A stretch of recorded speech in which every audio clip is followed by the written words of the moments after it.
Seltzer Kings. Podcasts.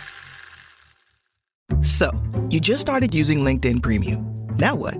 Well, on your premium company page, you noticed around 7.5 times more page engagement and 5 times more page views. Well done. And now, new clients are messaging you.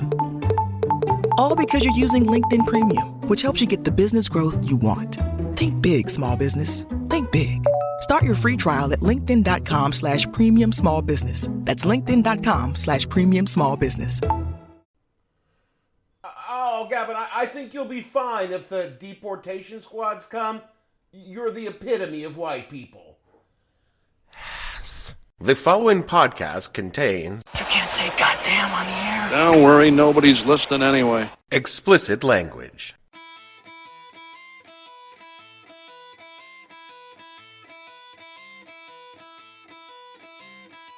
Hello and welcome to the podcast that asks a simple question. And you thought to yourself, maybe I just imagined how bad the first Trump presidency was. What the hell were you thinking? I'm your host, Dave Bledsoe, and this is episode number 469, Reason to Save America edition of the show. We're talking about the cool things in America that are worth saving, so stay tuned. The What the Hell You Thinking podcast is brought to you by Democracy. Look, democracy knows that it's messy, inefficient, and an infuriating way to govern a country. But have you looked at the alternatives? To be sure, many times democracy fails to live up to the standards it sets for itself, and frequently doesn't even try to address the myriad problems in society, but at least democracy isn't trying to make things worse. Ask the Russians how much they love living in an authoritarian oligarchy.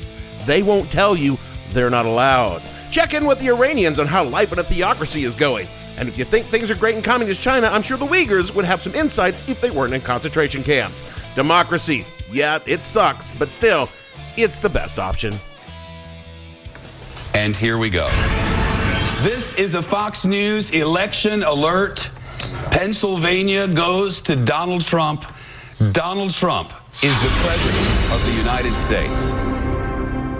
And there's the big board, the 20 electoral votes from the state of Pennsylvania. We just got new metrics in. Donald J. Trump is the president of the United States elect.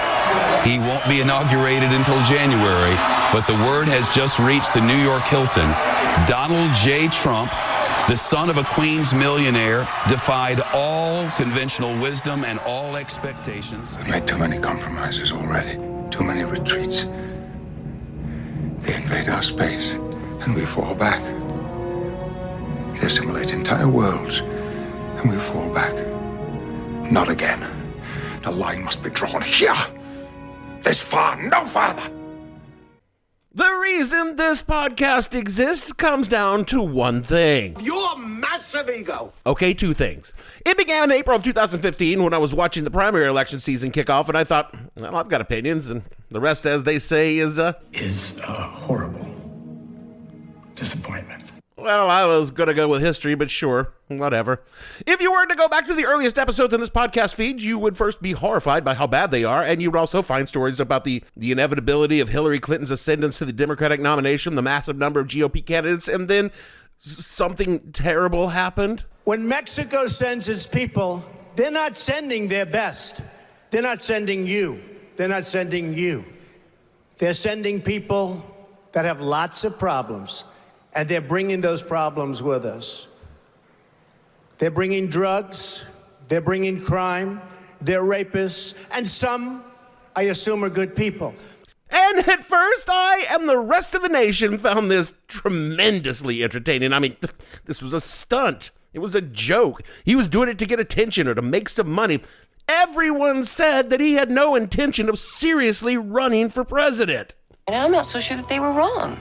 But then something fucking weird happened along the way. Fucking one? And from the day that happened, this podcast became a cathartic catalog of the outrages, the insults, and the idiocy that comprised 4 long years of his time in office. I hated doing it. I hated living through it, but I needed something, some kind of release from the anxiety of it all. And for some reason, other people found it entertaining, or at least equally cathartic. It's not accounting for taste, is it? Through those dark years, there were glimmers of the show that it is now. Stupid, unfunny. I was going to say an exploration of Gen X nostalgia and why it made my generation the terrible people we are today, but fine. We'll go with your explanation, Gavin.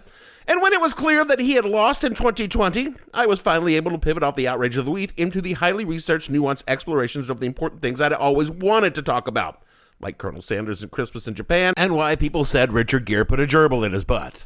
Hard-hitting journalism.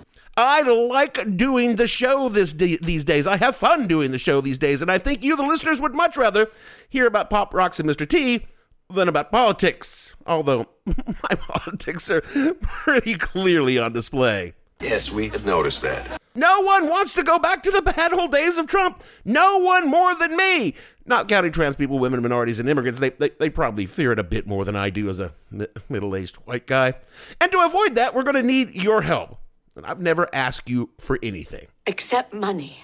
But now I'm going to asking you to do one thing. I'm asking you to vote next Tuesday. Unless, of course, you are planning on voting for Donald Trump, in which case I ask you not to vote at all. Which brings me to this week's topic, all the reasons why America is worth saving by voting against Donald Trump. If you're a regular listener to the podcast, you know we got a format we follow. It's some history, some fart jokes, how the history is relevant to the topic, some dick jokes, the topic we actually want to talk about, some boob jokes, and finally a conclusion in which we explain why the thing we talked about was bad and how capitalism is to blame. There's also a lot of references to drinking. He's an alcoholic. But for this week, I'm skipping it all and going straight to the point. My original plan for this show, in as much as I had a plan, was to get up on a soapbox and preach to you just a little bit. You know, try to convince anyone listening so inclined to either not vote for Trump or to go out and vote for Harris if you were thinking of not voting, because you've got some moral qualm about doing so. Then I realized, no one's listening to me. Oh my God, he admitted it. Fuck you, Gavin. No one who is listening to me needs to hear that speech. In fact, many of you are quite stressed out and simply want to be distracted at how desperately close we are to the end of the American experiment. So what follows are some objectively cool shit about this country that makes it worth hanging on to. Like, you know, national parks. Not just the big ones like you're looking at the Grand Tetons in a tube top. But the little ones, the underappreciated ones, like the Gateway Arch in St. Louis. Someone just put up an arch and utterly disconnected to anything else. Is like half a McDonald's sign in concrete and steel in America. So yep, fuck yeah, that's a national park. People will go look at it. And people do. In New York City, there's this whole little island in the harbor. It used to be a military base. Now New Yorkers just to go there just to walk around and sleep in hammocks. No one's making a shit ton of money off all these places. In fact, they cost money to keep up, but America's like, worth it. Totally worth it. Oh, sure, other countries have parks, but we started that shit, man. Ulysses Grant was all like, you see Yellowstone? And people were like, yeah, that shit rocks. And he created a whole system to protect it, and then we just started adding more places. If Trump gets elected, you can bet your ass that shit is up for sale to the highest bidder. Imagine Gateway Arch being sold off to McDonald's. They just slap another arch next to it, paint them both yellow, and start selling quarter pounders onto them. So, our parks. Save our parks. Don't vote for Trump. Interstates. I thought you hated them. I don't hate them. I just don't like some of the cultural impacts they had. But speaking purely as a massive achievement, you gotta fucking admit it, the interstate highway system is ridiculously impressive. Using tax money raised entirely through levies on gasoline, the United States constructed just shy of 50,000 miles of interstates in just over 40 years. It's an incredibly impressive feat of engineering and something other nations look upon and emulate. India and China are busy catching up, but we can be proud that we decided that we just needed something like this and then went and built the damn thing. Booyah! But if we want to keep this incredible system of roads in working order, it requires constant reinvestment of federal money into upkeep and repairs. If we leave it to the individual states, all of whom depend on federal funds for highway projects, before long, they'll start to fall apart worse than they already are. And if Trump's elected, then the interstate highway project system is done for. Project 2025 plans on stripping out the federal funding and turning them over to the states and private enterprise. I, for one, have no desire to drive on Interstate Elon, though he would probably just call it X from Maine to Florida. All the tolls would have to be paid in Dogecoin, and all the rest stops would be just an old porta-john over a hole dug in the ground. But hey, you could probably charge your wank panzer for just pennies on the Dogecoin. What about those big stalls in public bathrooms? Beg pardon? When you head into almost any shitter in any public place, there's one big-ass bathroom stall. A veritable fucking mansion of a partition with space to turn around inside, comfortable rails to lean back against, just the Taj Mahal of shitters. They're there because America decided that people in wheelchairs should have a comfortable place to take a goddamn dump too. In 1990, America finally passed a law saying people with disabilities must have equal access to facilities and services. And it created handicap parking, those cuts in the curb that you can use to wheel your rolling suitcases and baby carriages down the street, and a giant shitter stall for people in wheelchairs. I mean, it did a lot more than that, but since most people just use the big shitter stalls, I thought that could get you to care by bringing it up. If Trump gets elected, Project 2025 starts gutting federal oversight and enforcement, and pretty soon those big, beautiful turd palaces are partitioned off into mini shitters, and folks in wheelchairs are back to shitting in the bushes outside the Burger King. I don't like the sound of that. The folks in the rolly chairs like it even less. Barbecue. I know it's a weird segue from shitting to barbecue, but bear with me. Most countries just have one kind of barbecue, but America has fucking 4. You got your Kansas City barbecue, your Memphis barbecue, your Carolina barbecue, and your Texas barbecue, and each one is unique in its flavor, each similar in being huge hunks of meat served with sides, fixings, and blasted with motherfucking flavor. If you want to be more pedantic, there are way more types, but officially, there are 4. But no matter where you go in this country, you could pull up to some roadside stand with an old barrel on wheels parked out back, belching smoke into the air, and order yourself an unhealthy amount of meat slathered in seasonings and cooked to perfection, and stuff it in your face. The best barbecue comes from places that if they were anything other than a barbecue hut, you wouldn't go near without a Tyvek suit and a rebreather. You could safely order a stack of ribs or a truckload of brisket from the sketchiest looking dude you've ever seen. He's got prison tats that were drawn that morning and a Marlboro dangling from his lips while he's flipping slabs of beef and pork, and eat that shit with confidence that you won't die, because in America, we have laws protecting what we eat. Of course, if Trump gets elected, all that government regulation goes out the window and someone could jerk off in your potato salad and you would never know. I don't know about you, but even if it is a couple of bucks cheaper, I'm not ordering the jizz potato salad. I think I'll pass. What about polio? I mean, that it's damn near impossible to get polio in the United States. It's really, really hard to get it almost anywhere except Afghanistan and Pakistan, but here in the United States, pretty much impossible. All of this is because we created a vaccine and then gave it to everybody. Which in retrospect seems like a pretty good thing. It was. I had an aunt who was among the last generation of polio kids, and she died much younger than her siblings because of polio. And polio isn't the only disease we've gotten rid of. Smallpox being gone is a pretty fucking big deal. Measles, mumps, rubella, pretty rare, except in places where people got real stupid because of Donald Trump and his idiots.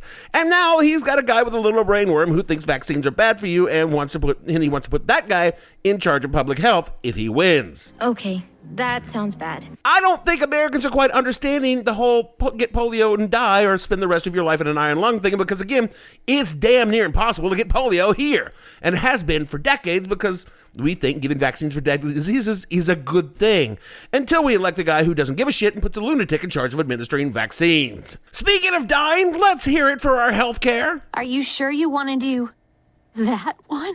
Okay, yes, our healthcare system sucks, but we have great fucking doctors. And if you get hit by a bus or something, your chances of not dying are actually really very good. That's because even if you don't have insurance, they're still going to give you care. And if you've got a chronic condition, you can still get insurance to help pay for your treatment.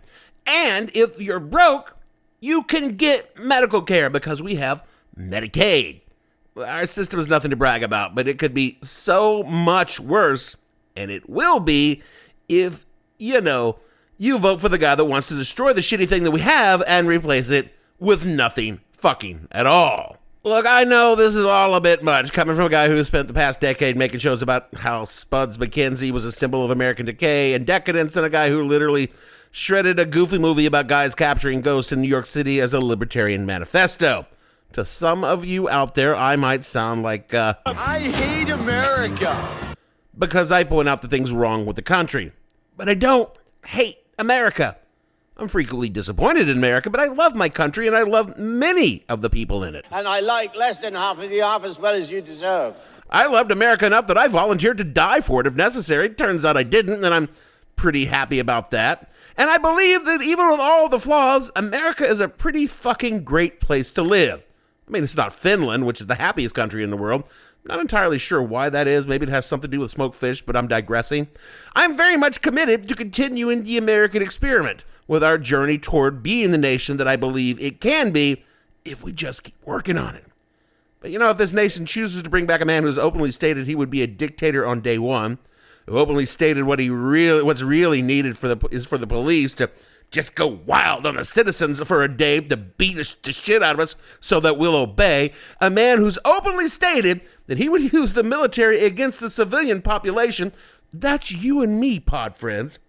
A man who openly states that he'll jail his political rivals just because they stood up to him. A man who was blessed by his hand-picked Supreme Court with immunity for prosecution for nebulous official acts. A man who's convicted of 34 felonies and is charged with many more, including stealing state secrets and lying about keeping them in a fucking bathroom and trying to overthrow a free and fair election because he lost.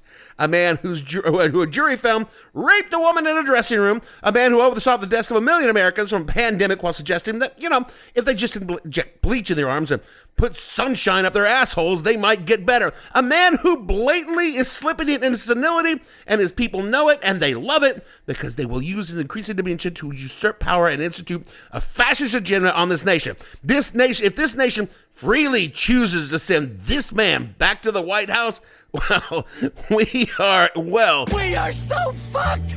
And that's not a joke. And it's not an exaggeration. I do not know what happens next Tuesday. No one does. Anyone that tells you that is... Anyone who says differently is selling something. It's up to us now. We got to make the choice, and we have to live with the consequences of that choice. On the one hand, we could choose a competent human being who generally will do her best to serve the people of this country, all the people of this country, or we can choose the guy running to stay out of jail because he thinks immigrants are eating cats because he saw a retweet from @Dingleberry9998 who said that they were. This does not seem to me to be a hard choice, but apparently is perplexing about 47% of the voting age population in this very dumb country. It's a great country, but it's a dumb country.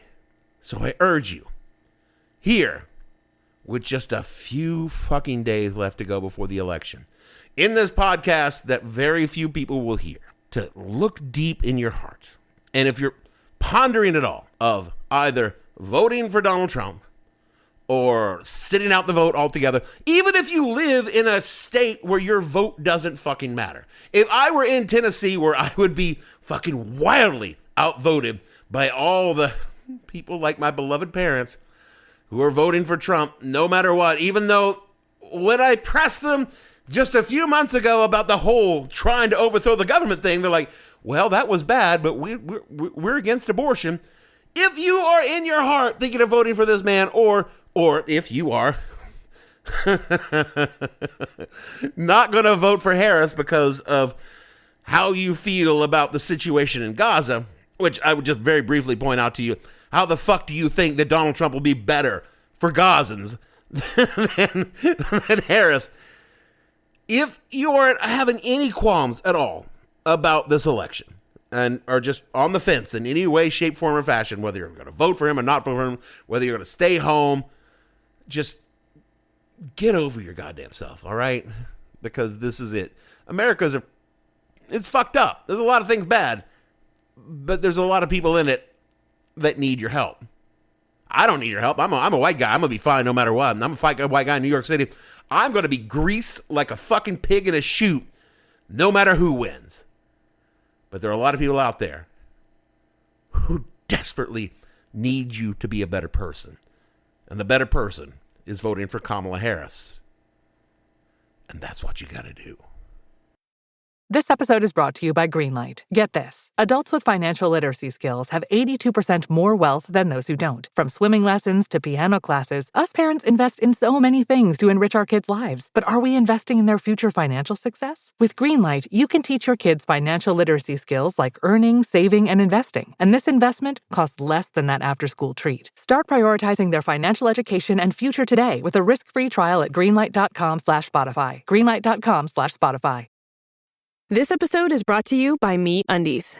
Underwear drawers are like the Wild West. You never know what you're going to pull out or what shape it's in. So upgrade your collection with the buttery soft comfort of MeUndies. MeUndies' signature fabric is as soft as a warm hug from your favorite sweater. Plus, it's breathable and oh so comfy, making it ideal for all-day wear. Get 20% off your first order, plus free shipping at MeUndies.com/Spotify with code Spotify. That's MeUndies.com/Spotify, code Spotify.